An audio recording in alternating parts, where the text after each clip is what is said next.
So I have a lot of documents in front of me here today for this episode and a lot of notes as well because there's a lot to break down here.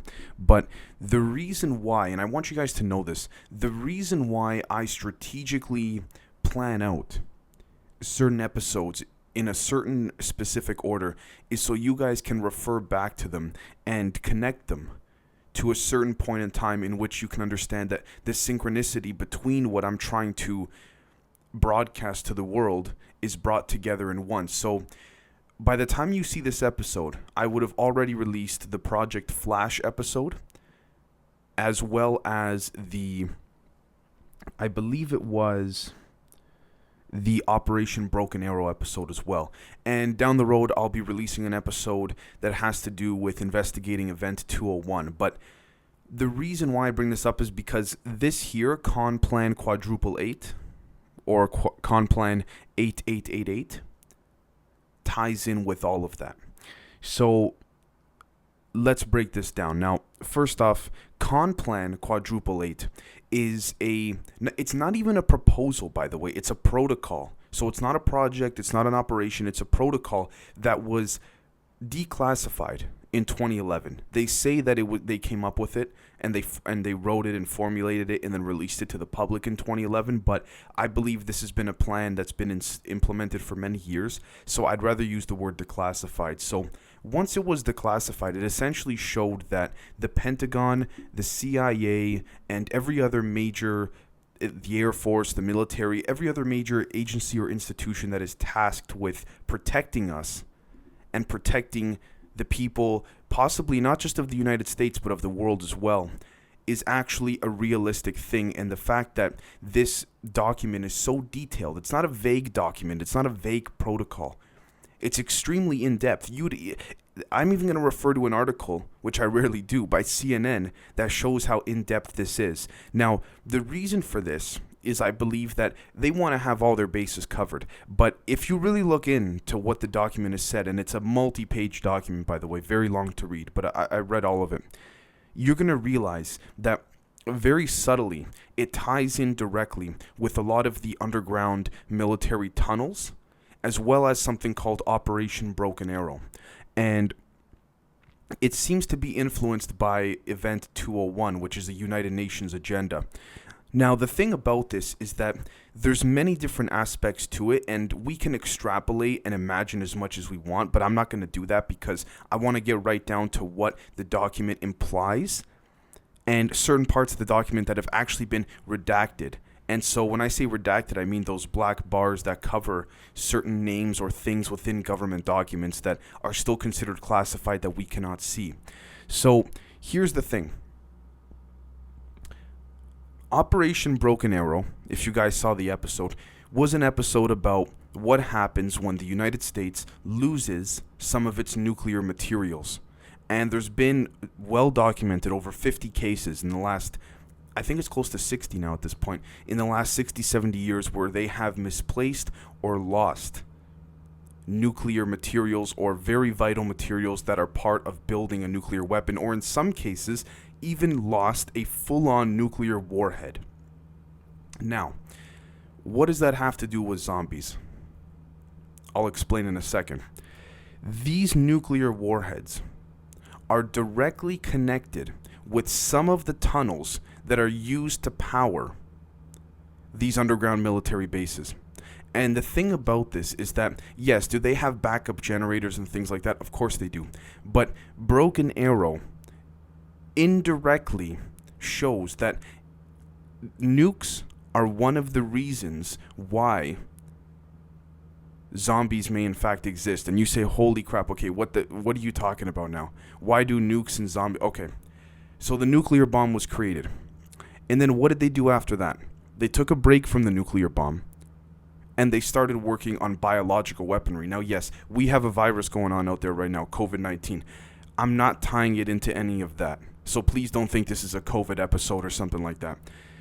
Once they put the nuclear project aside, not that they shelved it, but they kind of focused more of their resources on biological warfare, they realized that they could actually make different strains of, I guess you could call them sick or infected humans. And as ridiculous as this might sound, I have evidence with, actually this document has implied it, not stated it, but implied, that the CIA, through their assets within the entertainment industry, implemented certain people and certain scripts to get the go-ahead to be produced for films that had to do with zombies. So let me name a few, like the major blockbuster ones: World War Z, I Am Legend. There's one other one that I can't recall off the top of my head with Cillian Murphy from, I think, 15, 20 years ago, something like that. A Quiet Place would be another one. So there's a lot of zombie movies that did very bad, but then there's a few that have actually done really well, like the ones I just mentioned. And so the idea behind this is that they implemented this to slowly prepare our subconsciousness for some type of accidental situation. Okay? And this accidental situation has to do with the fact that part of the experiments going on within these underground military bases have to do with the possibility that something might get out one day. Now, here's the thing. This is where it ties into Project Flash. Project Flash had to do with not the underground bases, but the tunnels, the multi-layered tunnels that connected them. And they work at, allegedly, Mach 2 speeds, which is actually faster than the speed of light. But anyways, that's the maximum speed they can go at, allegedly. So not only would these tunnels be used to carry very important people to and from places all over the world and safe locations during a zombie apocalypse, but the same methods within Project Flash are being applied in this document here, and I'll have the link in the description on YouTube if you guys are on YouTube, because part of the experiments within the underground military bases are human and animal hybrids. Now, yes, there's alien ones too, but I'm not going to get into that this episode. And not only that, but they use science that they've extrapolated from their experiments to create biological weapons that can turn humans and weaponize them into different strains of, I guess you could call them, zombies. And I know the word zombies has sort of been laughed at just because, Hollywood and all that's given it a bad name, but it's all part of the bigger picture to prepare our subconscious for not what is to come, what may come in the case of an accident. And there's a big difference. So I don't want you guys to think that the government is going to unleash zombies on the world. No, it doesn't serve them any benefit, at least not that I can see. But what we do know for a fact is that if there was a zombie outbreak, and studies have shown this, and this document references that study, if there was a zombie outbreak, okay, there would be 200 people left on average within 100 days of that zombie outbreak in the world. Not the US, not the North America, not Europe, not anywhere, within the world. Okay? And this is a big thing because this is a massive destruction of the sanctity and the preservation of humanity. Now, what I'm going to do here is I'm going to pull up a couple articles. One of them is from skillsetmag.com, and they have a very good way of explaining this entire document because, again, it's a multi-page document. So, and I quote, "The Pentagon has a detailed zombie response plan. There are a lot of acronyms and bureaucratic lingo in the 30-page document. It makes mention of 9 different types of zombies and plans to defeat them. It also reports on experimentation in the occult and chicken zombies. CONOP, quadruple 8, or Conplan, it's called both, is an odd government document, but we should applaud Uncle Sam for thinking outside the box." End quote. Uncle Sam being the United States. Now, here's the thing. Why make such a detailed document for something that may possibly happen? Okay, we can argue that, yes, they want to be prepared, they want to be ready. But a 30-page document, let alone even a 5 or 10-page document, shows that they know enough to understand that they've been experimenting with some things that if it got out, they would need to end almost immediately. They would need to put a stop to it. So, again, according to skillsetmag.com, and this is true of the whole document, but they've just broken it down well, and I quote, "CONOP quadruple 8 outlines a 3-pronged plan to achieve its purpose of," and I quote, "preserving the sanctity of human life. Step 1 is to establish a defensive condition. Step 2 is to eradicate the zombie threat. And step 3 is to maintain law and order and return basic services. Establishing a defensive condition in step 1 involves monitoring zombie activity and predicting potential threats. Step 2 involves eliminating the threat through force. Meanwhile, step 3 involves maintaining an image of an intact government and facilitating the transition back to civil authorities from martial law. Okay, end quote. This is big. This tells me a lot of things, and I hope it tells you guys the same thing too. This tells me that they have experimented with things, not within the CDC, things that the CDC doesn't know about. Maybe certain people within the CDC have been given access to classified experimentation, but all of this takes place underground within the multi-layered military bases that are connected, again, by multi-layered tunnel systems. And these tunnel systems, as part of Project Flash, move these underground magneto-leviton trains, which uses electromagnetic forces to levitate above ground. So these trains within these tunnels don't even need wheels. Move so silently that they have the ability to be multi-layered. And what I mean by multi-layered is this. There's one train here, then there's maybe one another few hundred feet below it or something like that. And because both of them are so silent, neither people in each train would honestly, unless they had been given classified access to certain things, which the government doesn't give all the time because they like to limit people's access to classified things unless they absolutely need to know, is that one person could be traveling on one train with a classified clearance of, say, level 3, another person with a classified clearance of level 7 could be on the train much below that, and they won't know each other's even there. And the whole purpose of that is to understand that although people traveling within these certain tunnels using Project Flash may not know of certain experiments going on, regardless, it's classified no matter what, but there's different levels of classification. And so to say that the U.S. government sounds funny or stupid or maybe just preparing for the worst through the use of this and publication of this document tells me that they are experimenting with a lot of things that have been proved in the past. Again, people say that, mutilated animals, different hybrid things like that. And let me play devil's advocate for 1 second because I want to bring up another side of this argument too, to tell you the truth. When people say they see mutilated animals, kind of just left for obviously for dead, but just left and thrown out, I don't think per se that's always the U.S. government. And I say this very carefully because I think the U.S. government, with their biological experimentations, would be much more strategic and careful and subtle about the way in which they dispose of parts they don't need anymore when they're doing these testings. And so I think that may in fact actually be an experimentation by beings not of this world. With that being said, I think the government understands this, and the government understands that in the possibility of some type of invasion or threat from other beings in which they are not in accordance of the Greada Treaty, which was signed in 1954 by multiple different species, the U.S. government probably realizes that they cannot defeat these extraterrestrial beings or their technological capabilities, and they know that. So what's one way to overtly sort of infiltrate enemy lines of a potential invasion? Biology. Bioweapons. I would dare to say in many cases it's far more powerful than that of of a million rounds of a gun, without a shadow of a doubt.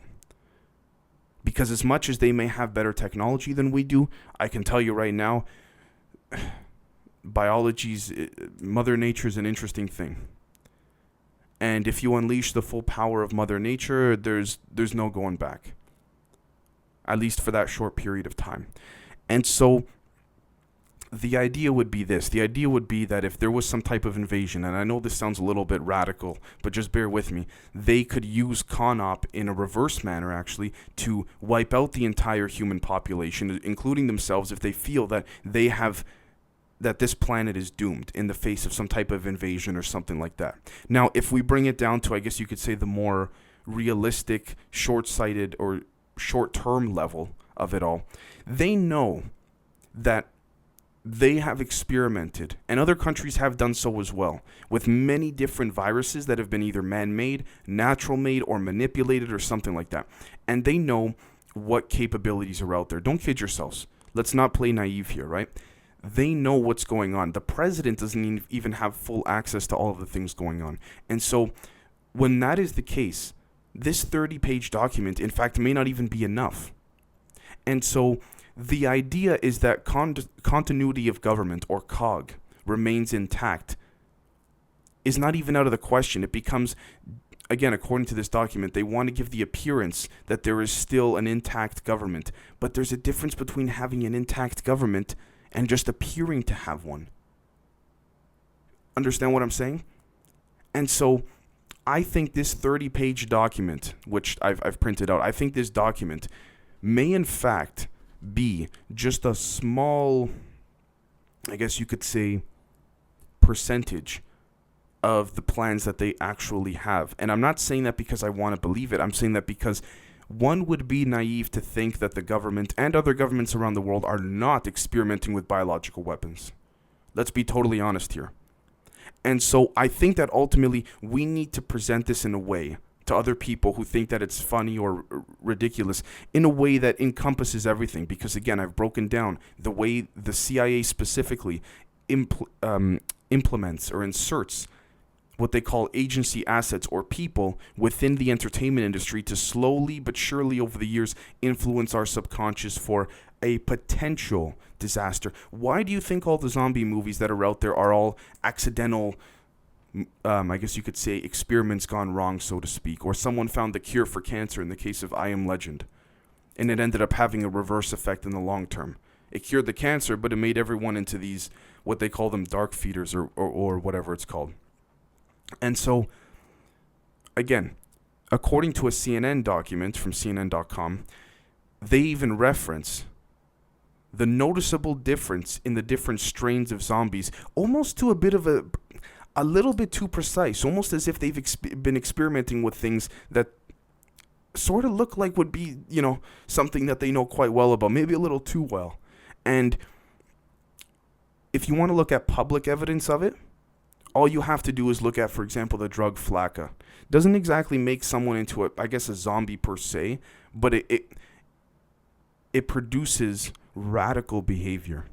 And this is a drug that's just kind of being sold on the streets and is considered to be far more dangerous than things like the other hard drugs out there. And so we have to take all of this into consideration. And we have to understand that in the case of an emergency, many operations kind of overlap with one another. And it sort of works in a fluid way. And when you start to notice that these operations overlap, you start to realize that this might not be coincidental. Again, these underground military bases, there's tons of them. And there's different layers of them. Certain people, certain soldiers with certain classified access to or restricted access to a certain base or a certain train in Project Flash to get them there may not know about the base below them. May not know about the Mach 2 supersonic train a couple 100 feet below them. And so this is the way that it works. And again, all you have to do is look back at any major world event that affected the United States, and you could see how they dealt with protecting their politicians and the people of importance. And so this seems like a little way of the government trying to say, listen, we know what we have to do. We're not going to be as unprepared as they show in the movies, for example. And that's what people tend to usually fear. I think ultimately that if the government didn't have this under wraps, I think they'd be more concerned. Now, yes, mistakes happen. Everybody's human. The smartest person in the world makes mistakes. They're human. But I think that if there was more of a serious concern to be worried about, they would have taken the precautions by now. And maybe they have. We just don't know. So please let me know what you guys think. I find it very fascinating that there's a big intertwinement and a deep connection between a couple of these different projects and Conplan quadruple 8. Very interesting. So again, let me know what you guys think, and we'll catch you next time.